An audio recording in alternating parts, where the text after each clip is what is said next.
Bon alors bonjour à tous, on est à notre sixième rencontre, enfin disons causerie sur le traité des 8 chapitres. On avait conclu la semaine dernière, enfin plutôt il y a 15 jours, parce que la semaine dernière j'étais absent, on avait conclu le premier chapitre en fait, du traité des 8 chapitres, dans lequel Maïmonide analyse les 5 affectations de l'âme, qu'on appelle la nutritive, la sensitive, l'imaginative, l'attractive et l'intellectuelle. Il faut bien reprendre ces idées pour comprendre la suite. Donc, très brièvement, la nutritive, ça renvoie à la physiologie, donc c'est le fonctionnement mécanique du corps. La sensitive, ça appelle les sens, donc ça structure le rapport physique au niveau de la perception, c'est la perception immédiate, hein, parce qu'après il y a un autre niveau de sensitive qui rejoint l'intellectuel. L'imaginative, donc ça c'est déjà une partie de l'intellect qui est plus affectée qui affecte plus l'intellect, on va dire, que les sens eux-mêmes, puisqu'il s'agit de ressentir au travers de l'imaginaire une perception subjective de la réalité. C'est des choses qu'on a déjà vues, donc ça je vais vite. L'attractive, là, c'est vraiment la part intelligible de l'homme, puisque c'est le discernement qui me permet de ressentir les choses, de les désirer, ou de les répugner, etc. Donc là, il y a plutôt une sorte de choix. Et l'intellectuel, qui est plutôt ou bien du domaine de la spéculation et de l'entendement, donc de la part raisonnable de l'être, mais aussi la question d'ordre moral qu'on va aborder aujourd'hui. Et il y a une distinction à faire qui est fondamentale, surtout dans la pensée du Moyen-Âge et encore plus aujourd'hui, qui distingue l'inné de l'acquis, qui est quelque chose d'extrêmement confus. C'est-à-dire que on n'a pas les idées claires sur qu'est-ce qui relève précisément de l'inné et de ce qui relève précisément de l'acquis, s'agissant de l'humain, parce que pour le règne animal, l'acquis est moins perceptible que l'inné, alors que pour l'humain, c'est un peu l'inverse. Souvent, des choses qui nous semblent complètement innées sont en réalité innées culturellement, mais elles ne le sont pas d'un point de vue de la nature humaine. Donc ça ce sont des idées complexes, que je n'entends pas ici répondre à toutes les problématiques, mais c'est intéressant en passant de pouvoir les poser. Dans la conclusion en fait du premier chapitre, Maïmonide nous dit que ce qui distingue les 4 premières catégories de l'âme, donc on va les reprendre, la nutritive, la sensitive, l'imaginative et l'attractive, de l'intellectuel, c'est que les 4 premières parties renvoient à la matière, donc l'âme d'un point de vue de sa matière, donc c'est une matière subtile, hein, il ne s'agit pas d'une matière physique, et la part intellectuelle renvoie davantage à ce qu'on appelle la forme. Qu'est-ce que c'est que la forme ? C'est ce qui définit, ce qui oriente, c'est ce qui en réalité permet le contour, ce qu'on appelle en hébreu la tsura. Alors dans mon cours du jeudi soir l'année dernière, on a énormément parlé de cette notion de forme et de fond, matière et forme, tsura et chomer, ou sujet-objet aussi, qui sont des idées similaires, même si ce ne sont pas tout à fait les mêmes.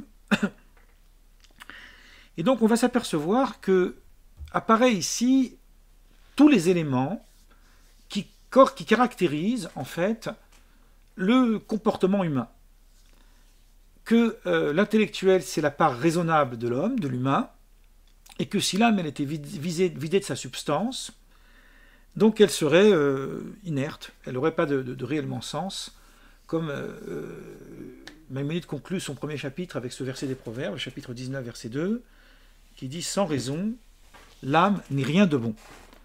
Dans le second chapitre, donc maintenant, celui qu'on va aborder, enfin qu'on aborde aujourd'hui, en partie, parce que je ne pense pas qu'on aura le temps de tout faire, même si c'est un chapitre très court.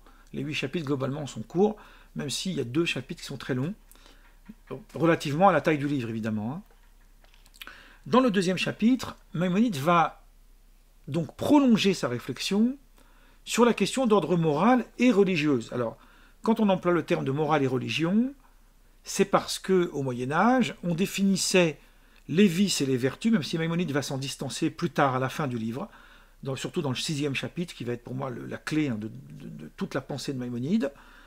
Dans le point de départ, on va considérer que ce qui relève des vertus et des vices relève à la fois d'une attitude morale, qui, dans la scolastique chrétienne, par exemple, on appelle ça les lois naturelles, que Maïmonide appelle sous un autre terme, il appelle ça les lois qui font consensus, qui sont publiées, c'est-à-dire qui sont reconnues de tous.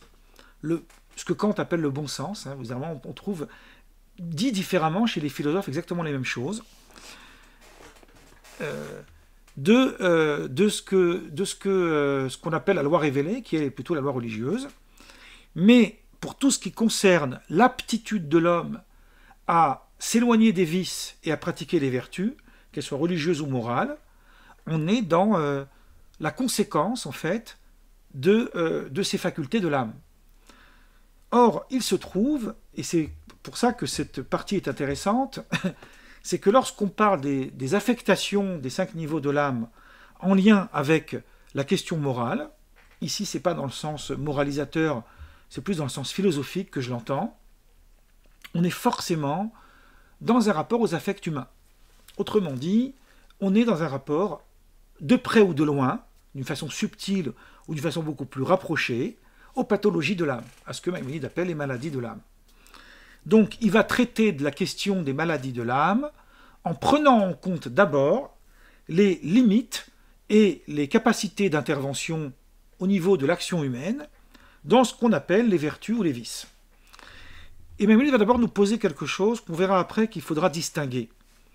Il va d'abord nous poser donc que le lien en fait avec les pathologies de l'âme part sur le point de départ d'un dysfonctionnement moral dans le comportement de l'individu, mais on verra après que c'est aussi lié aux diverses parties de l'âme, on va le voir, la manière dont il va décomposer ça.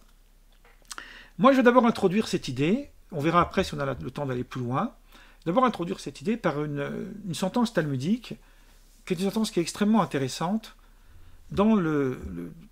qui nécessite en fait un débat à part, mais je vais l'introduire ici. Il y a dans le traité talmudique de Sota, alors c'est marrant parce que le mot Sota, bon, ça parle d'une femme soupçonnée d'adultère, peu importe, mais le mot Sota, vous avez, dans l'étymologie du mot Sota, vous avez la déviance, Sat, et Sat c'est la racine du mot Satan, qui veut dire celui qui tente, celui qui dévie. C'est pas une notion forcément liée à un ange, etc. Hein, là ici j'emploie le terme hébraïque, hein, parce que Satan c'est dans toutes les langues, alors qu'en fait c'est le Satan en hébreu. Et le Satan, c'est ce qu'on appelle la sétia, c'est-à-dire le fait de dévier.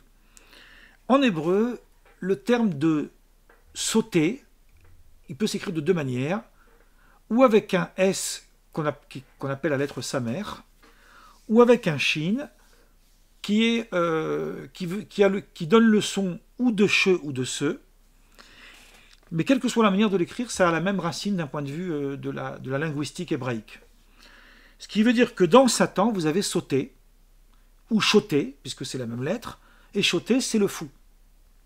Alors ici, il y a plusieurs degrés de folie, évidemment, mais c'est une notion donc pathologique. Et le Talmud nous dit que l'homme faute, l'homme transgresse, on va parler ici plutôt, pour rester dans l'universel, d'une transgression d'ordre moral, c'est-à-dire, on ne parle pas ici d'une transgression réfléchie, calculée, rationalisée, c'est-à-dire qu'il ne faut pas tout mélanger, hein. Il ne faut pas confondre les crimes du nazisme, par exemple, avec le premier kidam qui, par pulsion ou par monstruosité sanguinaire, va se mettre à tuer le tout venant, parce qu'il y a une distinction dans l'aspect rationnel des choses. Alors il y a une déviance rationnelle, évidemment, il y a une folie monstrueuse qui découle de cette déviance rationnelle, mais il y a ces deux degrés. Je dis ça parce que ce que je vais dire maintenant ne vise pas à excuser les criminels, c'est simplement à tenir compte d'un aspect des choses. Donc le Talmud dit, je vais la dire en hébreu et la traduire, En Adam chote, elaimken, mirnasbo ruach shtut, chote shtut. L'homme ne faute, ne transgresse, ne commet une transgression que s'il a d'abord été animé par un vent de folie. À un moment donné, il y a une pulsion presque qui échappe à son libre choix. Cette phrase elle est très importante, elle va être beaucoup plus nuancée dans les séances suivantes, puisque le cœur de toute la pensée Maïmonide est relié à la liberté de l'homme dans ses actions. Mais Maïmonide reconnaît néanmoins qu'à un moment donné, le libre choix de l'homme, lorsqu'il dévie, l'amène à une non-maîtrise de ses actes.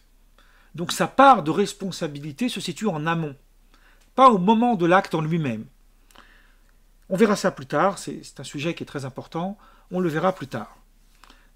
C'est d'ailleurs toute la problématique, tout le débat en fait, et on verra que du coup ça ne l'oppose pas tout à fait, qu'existe entre Spinoza et Maïmonide.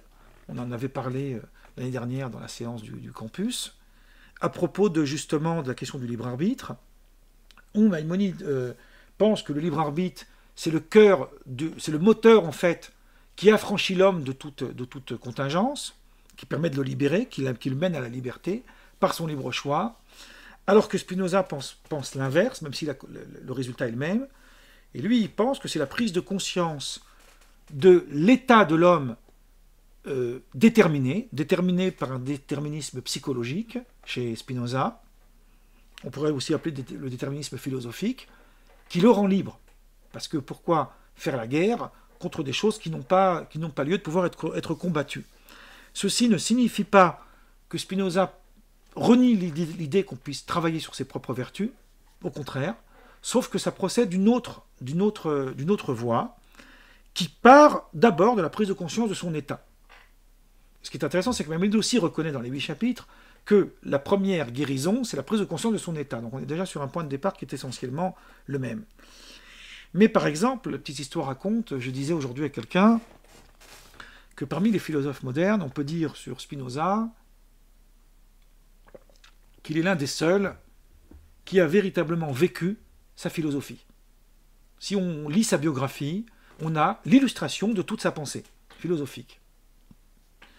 Donc ça, c'est assez intéressant. Et on n'est pas là pour parler de Spinoza, mais comme Spinoza aussi a une vision très proche de Maïmonide, même si elle est justement inversée, mais c'est pour ça qu'elle est proche sur cette question-là, on raconte, la petite histoire raconte, et que ce soit une légende ou pas, ça n'a pas d'importance, puisque de toutes les façons, cette histoire nous renvoie à une certaine forme de vérité, que lorsque y a un juif, on pourrait dire un juif terroriste, aujourd'hui on appellerait ça un terroriste, qui, après l'excommunication de... Alors, on n'emploie pas ce terme en hébreu, on emploie le terme de Cherem de Spinoza, a commis un attentat avec un poignard, vous connaissez l'histoire, il a poignardé Spinoza. Là où je dis que c'est la légende, c'est la suite. À mon avis, c'est vrai, mais peu importe. Ce qui est important, c'est qu'on sait que Spinoza aurait gardé le manteau avec lequel il aurait reçu ce coup de poignard. Il n'en est pas mort, finalement, les médecins ont réussi à le guérir. Au XVIIe siècle, tant mieux. Et lorsque les pouvoirs policiers, en fait, la police a demandé à Spinoza s'il voulait porter plainte contre l'agresseur, Spinoza a dit non. Il a dit qu'il lui pardonnait. Pourquoi? Tout simplement parce qu'il n'a pas été libre de son choix dans son acte. Voilà, Spinoza, alors que ça s'oppose à lui-même, a agi de cette façon-là. Alors, je ne veux pas faire de parallèle fumeux, mais c'est très très intéressant parce que souvent, quand on est soumis à ses propres affects, on n'a plus de... je pourrais donner des exemples, mais ce n'est pas le lieu. Laissons les exemples. Mais on n'a plus l'espace pour le propre discernement. C'est beaucoup plus facile d'avoir un jugement sur des événements de tierces. Hein, c'est facile de juger. Mais quand il s'agit de soi-même et d'avoir une réaction de telle sorte, c'est vraiment une vertu extraordinaire. Donc on voit bien que Spinoza considère que l'homme n'est pas libre de ses actes, il est culturellement affecté, il est par son éducation, il est par ses croyances, il est même par ses superstitions, lisez le traité théologico-politique, et donc en conséquence de cela, le terroriste en fait qui a poignardé Spinoza était persuadé, était convaincu d'avoir commis un acte de bravoure. À partir de là, quelle plainte pouvons-nous avoir contre cet homme? Sinon revenir depuis le point de départ pour lui expliquer quelques fondamentaux qu'on a dû mal lui inculquer. Vous voyez, c'est complexe. Mais on voit bien qu'il y a bien un rapport à l'acte où à un moment donné, l'homme ne maîtrise plus ce rapport à l'acte. C'est la lecture que Maïmonide va faire, qui est une lecture extraordinairement moderne, que Maïmonide va faire sur le fameux « J'endurcirai le cœur de Pharaon » dans le livre de l'Exode. Vous savez que quand Moïse veut libérer Israël d'Égypte, à chaque fois que Dieu envoie une plaie, dans le récit, Pharaon endurcit son cœur. Et c'est Dieu qui le lui avait prédit. Au départ, j'endurcirai son cœur. Donc s'il endurcira son cœur, en quoi Pharaon est libre? Est-il libre? J'énonce ici des choses qui vont être abordées beaucoup plus tard, mais simplement pour montrer qu'à un moment donné, on ne maîtrise plus ces actes. Donc, il n'y a pas de plus légitime que de parler que de relier, en fait, les pathologies de l'âme à la question de la transgression, c'est-à-dire à la question morale. Ces deux choses sont intrinsèquement liées, et c'est en trouvant des remèdes qui permettent de guérir les défaillances de l'âme humaine qu'on va parvenir à aider l'individu à s'en sortir, à s'affranchir de ces difficultés-là. Alors, je vais introduire une idée nouvelle ici, et puis on continuera la lecture des 8 chapitres un peu plus tard, puisque c'est tout à fait lié. Maïmonide, au début du Guide des Égarés, traite d'une question intéressante à propos de l'arbre de la connaissance du bien et du mal. C'est une idée que j'ai déjà abordée plusieurs fois, là je vais l'aborder vraiment en lien avec mon travail. Le Guide des Égarés est une œuvre extrêmement complexe, une œuvre dense, qui ne peut pas se comprendre littéralement. Il faut vraiment rentrer dans l'univers de Maïmonide de pensée pour comprendre ce qu'il cherche à dire. Mais l'idée, c'est que cet ouvrage est en réponse à un de ses disciples. En fait, il s'adresse à un disciple. Alors, il n'y a pas, c'est pas sous forme de question-réponse, mais il sollicite un personnage qui paraît être son disciple, même si son nom n'est pas cité, et il répond à ses interrogations.